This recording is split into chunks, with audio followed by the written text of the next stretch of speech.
Agora, Marta, além disto, você fez um outro documentário, que ainda está, infelizmente, inédito. Em 2009, eu leio aqui, né? A Batalha do Cerrado, onde se revisita a trajetória política do líder camponês Manuel da Conceição, símbolo de resistência à ditadura militar e da luta pela terra e pelos direitos. Manuel faleceu em 18 de agosto último, aos 86 anos, em Imperatriz, no Maranhão, terra de José Sarney, onde ele viveu os últimos anos ao lado da família, numa casa de portas abertas aos movimentos sociais. Gilvânia Ferreira da Silva, militante do MST, vizinha de Manuel por anos a fio, introduz o tema.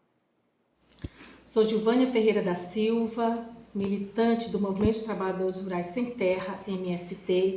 Estou falando de Imperatriz, Maranhão, onde convivi com Manuel da Conceição desde 1992. Manuel é um grande exemplo de militante. Lutou contra a ditadura militar, foi perseguido, preso, torturado e teve sua perna amputada. Foi expulso do Brasil e retornou com a lei da Anistia Internacional em meados dos anos 80. Manuel Conceição foi um semeador de ideias, de sonhos, de projetos, de luta, de resistência e esperança. Manuel deixa um grande legado para todos os militantes da classe trabalhadora e, em particular, aos camponeses e camponesas. Manuel foi um grande educador popular.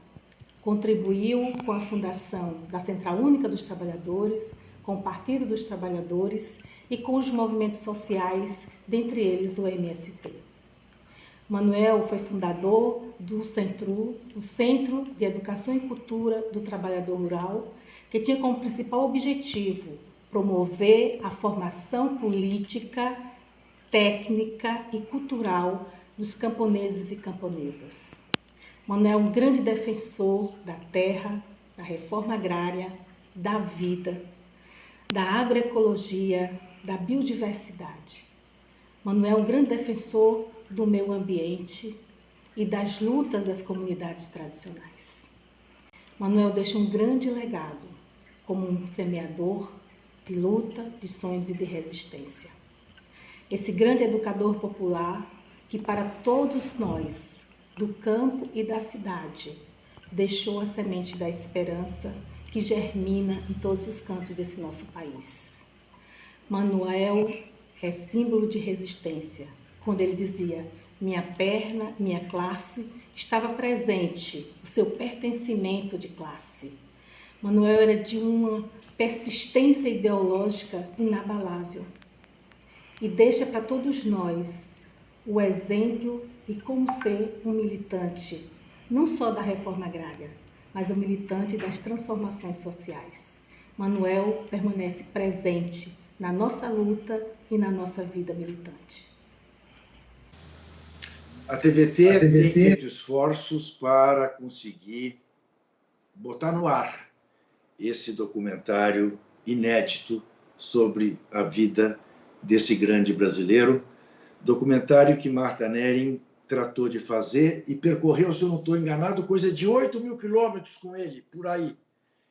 Conte para a gente um pouco sobre o que foi esse documentário, o que foi esse esforço, o que te motivou a ir atrás de Manuel da Conceição, você tão urbana, atrás de um líder camponês.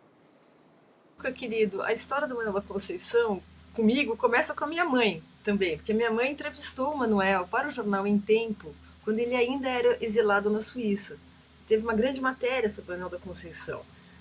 E eu acho que eu fiquei com isso na cabeça, de alguma forma. E o que aconteceu? Quando a gente começou a rever a questão dos familiares mortos, desaparecidos, foram surgindo essas histórias, né? Porque eu ajudei a preparar, a editar os livros, a preparar, enfim, os textos e tal. E nisso o Manuel, eu voltei a lembrar do Manuel, não é? E eu achei a história dele fabulosa, porque o Manuel, ele continuou, quando ele voltou para o Brasil, ele foi para o interior do Maranhão. Eu fiquei muito curiosa de entender o que tinha acontecido, quem era o Manuel da Conceição, porque ele era, dessa geração, um líder camponês ainda vivo, né? Assim, atuante. Então, era um cara para ser entrevistado. Consegui conversar com ele em São Paulo e até gravamos a conversa com ele e tal. E nessa conversa o Manuel falou o seguinte: olha, da minha trajetória política, ok, legal, pode falar, mas o que mais interessa agora é o que eu estou fazendo neste presente, que é na batalha para salvar o bioma cerrado, pela reforma agrária, pela agricultura sustentável. Ele acho que não tem usado essa palavra, mas enfim, aquilo que a gente entende como permacultura, agrofloresta, etc., e pela reforma agrária. E aí a gente entendeu que isso era um disparador, ou seja, não vamos fazer um documentário histórico, vamos documentar o que o cara está fazendo agora, porque ele é um senhor, né, que perdeu a perna e que é um grau de vigor físico ali para empreender uma jornada dessas. Assim, ele estava 1000, ele era o que menos se cansava, né? E nisso realmente a gente conseguiu, enfim, mobilizar recurso e fomos lá para o Maranhão filmar 10 dias.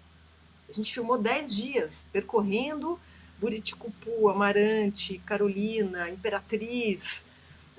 Fizemos um trajeto maluco, Juca, eu não seria capaz, assim, eu até reeditei o plano de filmagem para tentar lembrar em todos os lugares que a gente passou, mas eu não vou, vou correr o risco de esquecer algum nome.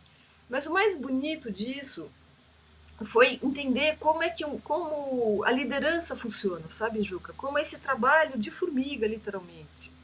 Né? E como isso é uma coisa de conversa, é pessoal, não é rede social, não é propaganda de TV, é pessoal, é olho no olho, é conversa. E esse olho no olho, essa conversa é o que me fez voltar a me apaixonar pelo que é a militância, entender qual é o sentido de você estar perto das pessoas, porque se a gente não está perto, não vale a pena. Não é um discurso que vem de longe. Isso eu aprendi com o Manuel. Olha, e que a Giovânia muito bem apontou. Né? A Giovânia muito bem apontou nesse resumo que ela fez da importância do Manuel, da trajetória dele.